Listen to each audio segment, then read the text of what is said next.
अस्सलाम वालेकुम एवरीवन, कैसे हैं आप सब। आई होप आप सब बिल्कुल खैरियत से होंगे और मैं भी अल्हम्दुलिल्लाह बिल्कुल ठीक हूँ।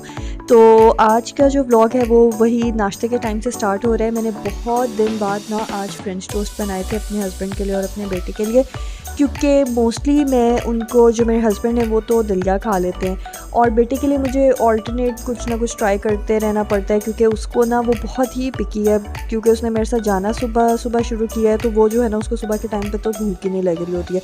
तो मेरे लिए ये कितना चैलेंजिंग टास्क है कि मैं उसको क्या दूँ ऐसी चीज़ नाश्ते में जो वो खा ले।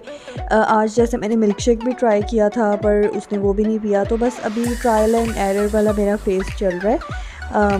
मैं फ़िगर आउट करने की कोशिश कर रही हूँ कि उसको किस तरह से मैं सुबह के टाइम पे हेल्दी जो है ना वो कुछ खिला सकती हूँ। तो यहाँ पे मैं आ गई हुई थी कॉलेज और मेरी वर्कशॉप थी ऑटिज़म पे और बहुत ही सक्सेसफुल रही, बहुत अच्छी रही, बहुत ही इन्फॉर्मेटिव थी। हमें ना मज़ा आया वो वर्कशॉप अटेंड करने के बाद ना।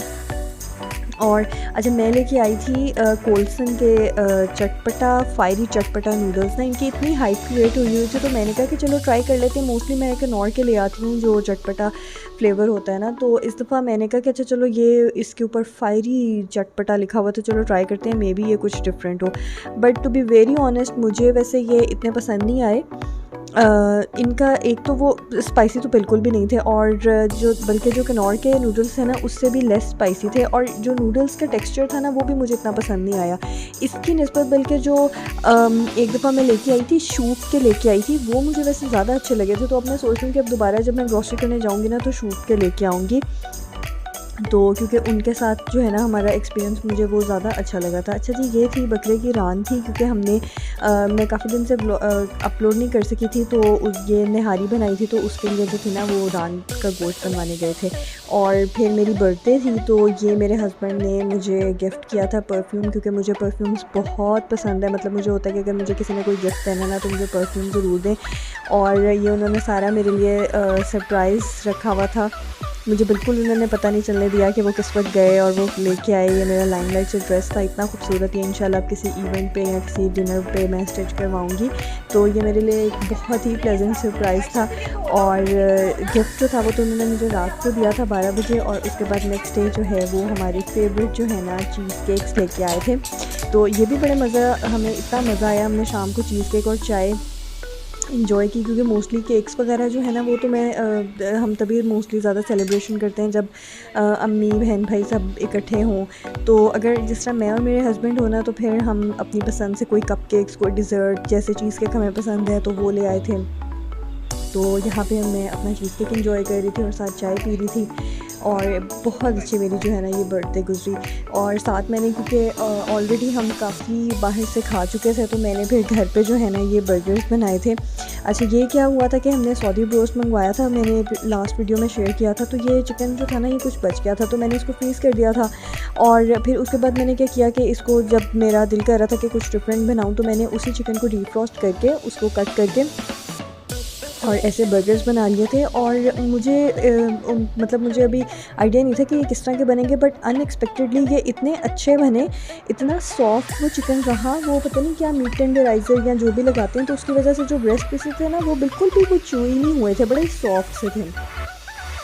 तो क्योंकि कई दफ़ा होता है जब कुछ डिफरेंट खाने का दिल कर रहा होता है तो फिर मैं अपने लिए जो है ना ऊपर बना लेती हूँ। यहाँ पे मैं नीचे आ गई थी और नीचे वाले किचन में काम कर रही थी, क्योंकि हमारा जो था ना स्टोव टॉप जो ऊपर का था वो बिल्कुल ख़राब हो गया था। उसमें गैस का, ये जनाब हमारा चूल्हा है जो बिल्कुल जवाब दे गया था, इसमें गैस का प्रेशर आना बंद हो गया था। तो ये इतना मेरे लिए मुश्किल हो रहा था कि मैं चीज़ें किस तरह से मैनेज करूँ। तो फिर मैं नीचे आ गई थी। नीचे जो भी फिर मुझे काम वगैरह होता है ना, ऊपर चीज़ें चाहिए होती हैं, तो मोस्टली फिर मैं ना वो नीचे ही प्रिपेयर कर लेती हूँ। बट स्टिल बड़ा ही मुश्किल होता है, क्योंकि जब आपने जैसे नाश्ता बनाना है तो आपके पास उस पर कितना टाइम नहीं होता कि आप ऊपर नीचे कितना मल्टीपल चक्कर लगाएं। तो उसके लिए मेरे पास इलेक्ट्रिक स्टोव पड़ा हुआ है, तो वो मैंने यूज़ कर लिया था। उसके साथ भी ठीक रहा, अच्छा हो गया था गुजारा। तो अभी मैं आपको दोबारा दिखाऊंगी, हमारा माशाल्लाह नया जो है ना स्टोव आ चुका है और उसको हम इंस्टॉल कर चुके हैं। और बहुत ही वो ना मुझे मज़ा आ रहा है अब नए स्टोव पे ना कुकिंग करने का। अच्छा जी, ये मेरा इलेक्ट्रिक स्टोव है और यहाँ पे मैं बना रही थी क्योंकि मैंने चिकन डीफ्रॉस्ट कर लिया हुआ था, तो फिर मुझे था कि ये तो ख़राब हो जाएगा, तो मुझे फिलिंग जो है ना वो बना लेनी चाहिए। इस पे कुकिंग जो है वो बहुत अच्छी हो जाती है, बट वही बात होती है कि उस तरह से जो हीट है ना वो नहीं होती, टाइम टेकिंग होता है प्रोसेस। जैसे अगर आपको इस पर चाय भी बनानी है ना तो आपको 15 मिनट्स लग जाते हैं कि वो आहिस्ता, वो जैसे हमारे जो गैस के चूल्हे होते हैं ना उस तरह से ये तेज़ नहीं होते हैं। बट स्टिल मेरी इसमें बहुत हेल्प की कि जो 3-4 दिन हमें लग गए नया स्टोव आने में, उसको फिक्स करने में, तो फिर मैंने इसी को मोस्टली जो है ना यूज़ किया, जो जिस चीज़ के लिए भी मुझे चाहिए था। यहाँ पे मैं बना रही थी ये जो मैं आपने अगर मेरी पहली वीडियोस देखी हो तो आपको आइडिया होगा कि मैं ये बोनलेस चिकन के ना फिलिंग बना के रख लेती हूँ, उससे डिफरेंट quesadillas, रैप्स और जो भी चीज़ होना तो वो फिर मैं प्रिपेयर करके पहले से रखा होना तो फिर ईज़ी हो जाता है। अच्छा, नेक्स्ट डे आ गई थी मैं अपनी प्लेसमेंट पे और हमारे हॉस्पिटल के बिल्कुल बाहर ना ये एक अंकल होते हैं जिनके नान चने होते हैं। और मेरा ये पहला एक्सपीरियंस था कि मैंने स्ट्रीट फूड जो है ना ऐसे बैठ के स्ट्रीट पे खाया मेरी फ्रेंड्स के साथ। तो हमने सोचा कि चलो उस वक्त हम फ्री थे तो हमने कहा कि चलो ट्राई करते हैं। आए वैसे हम बाहर चाय पीने थे, तो फिर हमने ये ट्राई किया।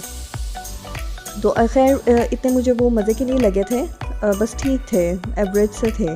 तो ये जो है ना जनाब, ये ओवरऑल मेरी किचन की हालत है। इस वक्त आप देख सकते हैं कि वो मेरा इलेक्ट्रिक स्टोव पड़ा हुआ है और किचन की बहुत बुरी हालत हो रही थी क्योंकि मल्टीपल इश्यूज़ चल रहे थे। 2-3 चीज़ें जो है ना घर में, क्योंकि आपको ज़ाहिर है मैनेज तो आपको खुद ही करनी पड़ती हैं, तो फ्रिज से भी जो है वो पानी लीक हो रहा था। पहले मुझे समझ नहीं आ रही थी कि ये क्यों हो रहा है और मैं उसको निकाल देती थी, बट फिर मुझे हुआ कि ये नहीं, इसकी ये थर्मोस्टेट का इशू नहीं है, ये कोई और मसला है कि ये कहीं और से ब्लॉकेज है कि पानी जो है ना वो लीक हो रहा है। तो फिर मैंने अपने हस्बैंड से कहा, मैंने कहा आप चेक करें, तो उन्होंने देखा तो उसका जो ड्रेन था ना वो जो है वो अनक्लॉग होने वाला था, तो उन्होंने किया और बस जो है ना ये काफ़ी वीक जो है ना मेरा हेक्टिक गुजरा। तो आई होप आपको वीडियो पसंद आई होगी और मेरे चैनल को सब्सक्राइब करना मत भूलिएगा। Thank you so much for watching.